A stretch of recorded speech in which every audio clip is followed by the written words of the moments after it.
So for my leader that I chose to interview, I chose my journey group leader through church that I had for a little over 3 years. So we'd meet every Sunday night to go over a lesson and just kind of talk.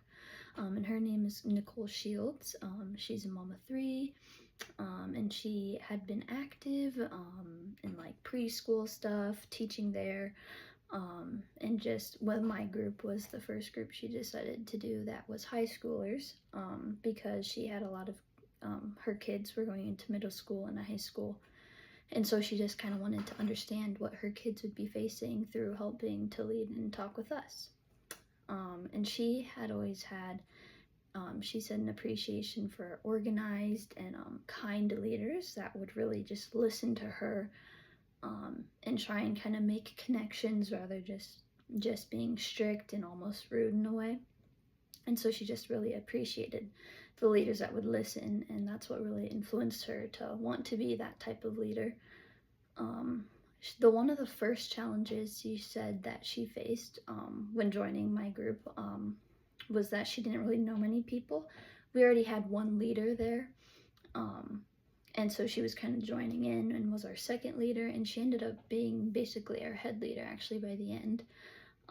But she just struggled with not wanting to be that super strict leader, since our group was girls from a lot of different backgrounds, a lot of different personalities, so she just really struggled with how she would fit in at first as that leader. And she was coming in, she was kind of honestly a little bit more that strict one, she knew, compared to our other leader, Kayla, but she just really wanted to make sure that we understood the importance of like discipline in our group, and by the end it definitely helped. And she also just, well, during that, she just understood that she needed to have that discipline, that patience, and just understanding her new role in that leadership position. And she decided to really just be present, consistently showing up, listening to the different perspectives, even when they were different from hers. She really stressed that even if, like, when we were talking, that she would listen to all of our perspectives equally, even if she didn't necessarily agree or think the same as the others, and just instead of the ones that she were like most similar to hers. And she just really disciplined her. She said, I disciplined myself to keep coming, to just be there, even if I didn't feel like it, even if I knew things would go horribly, be there. And I think that's really important to make sure, like she said, to just be there, to show up, to go through it, because there will be road bumps along the way, but just like having that goal, that vision to get from the A to the B is so important. And kind of like what we talked about in our video we watched from Benjamin Zander, is just thinking about the long outcome, and having that motivation to just keep going and push through, and be the one to keep showing up, even if, like, girls in my group wouldn't show up to groups all the time, she was the one who was always there. So that was really important to her. She also said to just wait it out patiently, and kind of wait for growth to happen instead of trying to push it herself. Because a lot of times we want to see progress constantly, but most times, as it took 3 years for my senior year, but it just takes time. And so you can't always constantly push because you'll get drained so fast. So you just have to see the long goal, the long stretch of what will happen, and just trust that growth will come if you are just constantly showing up. Some of her key values and principles that she really tried to use while leading us was, like I said, that discipline, that patience, understanding, and having a servant heart, which I never really thought of, but it is very important to be serving, like leading by serving others and not just pushing people along, because who wants to work for someone that's just telling them what to do and doesn't do anything themselves? So it's really important for that leader to have that servant heart to the people he's leading and be willing to sacrifice that time. And so she also just stressed the importance of understanding the people you're working with so that you can know best how to push them and how to help them grow. and just having that servant heart by helping them, because you can't, like I said, just push people. You need to lead them faithfully as you serve them.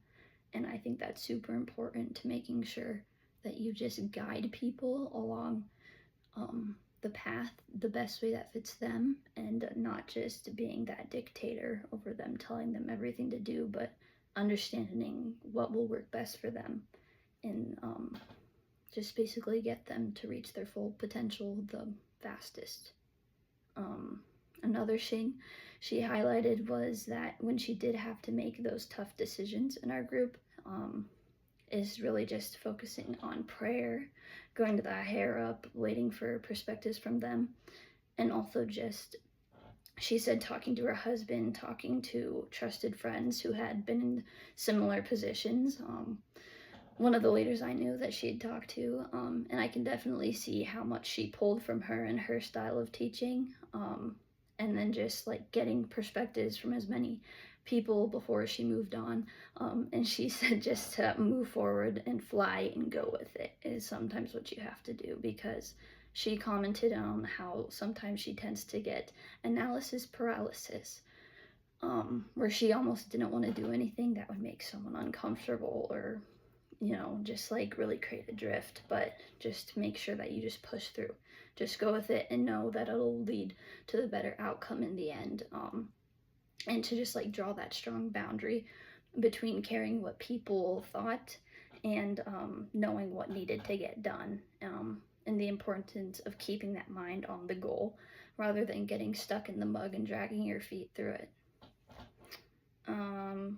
Another thing that she talked about was emphasizing the importance of listening more than talking, and just asking good questions, because the best leaders are really good listeners, she always said throughout the interview.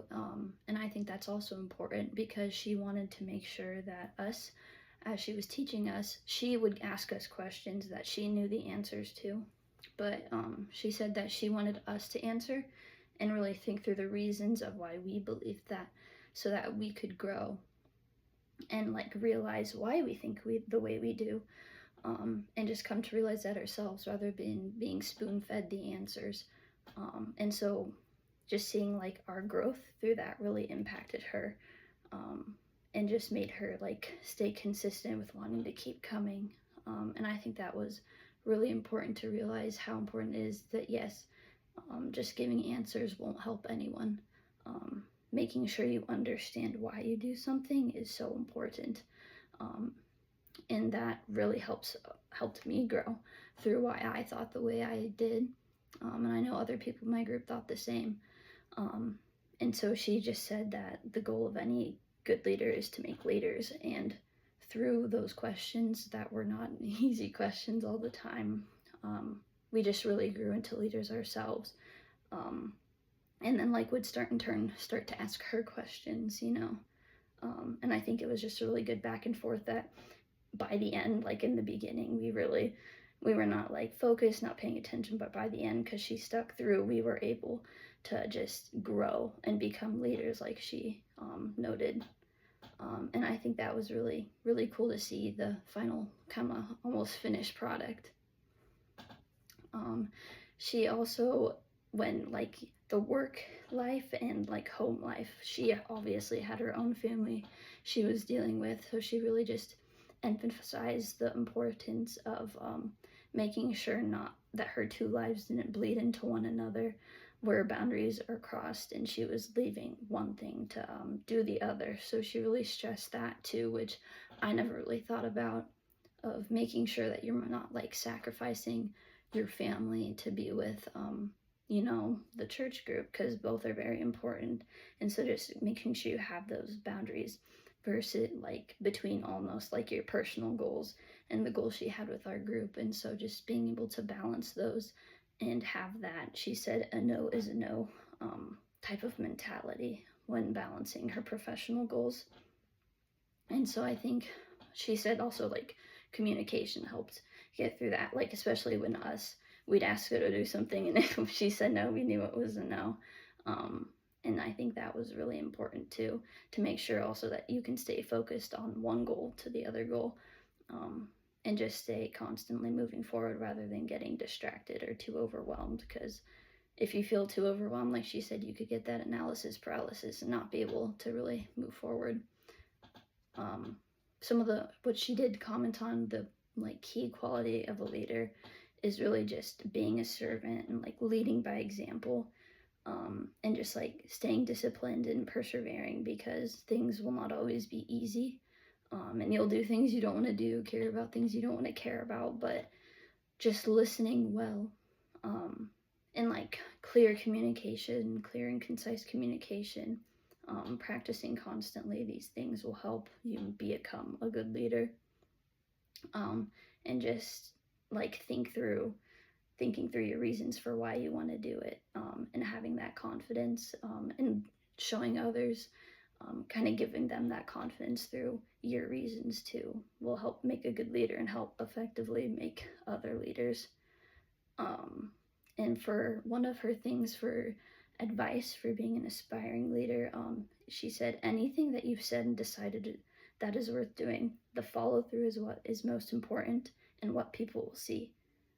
And yes, I guess I'd never really like thought about how much the follow through really is important, because yes, you can say all these good things, but really just showing up, and like following through, like she said, is so important to seeing if you are really being that responsible leader, rather than just someone that says that they're going to do all this and doesn't come through with that they're going to say. And one final thing she really said was that by pursuing leadership opportunities, you're going to be in servant opportunities. And I think that's a really good outlook and way to think about being a leader.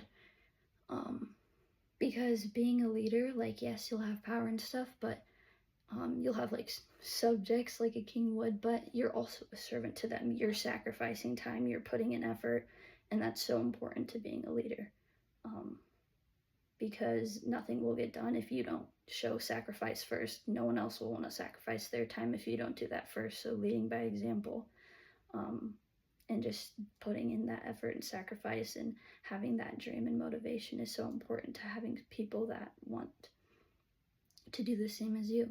And so I think, yeah, kind of like that eye sparkling, making sure that people want to be there, want to do what they can to help grow towards that goal is so important as well, similar to what we've been talking about. So yeah, I think this interview was very insightful towards having a different outlook too on what leadership is, and just growing my own idea of what I want to be when I am a leader.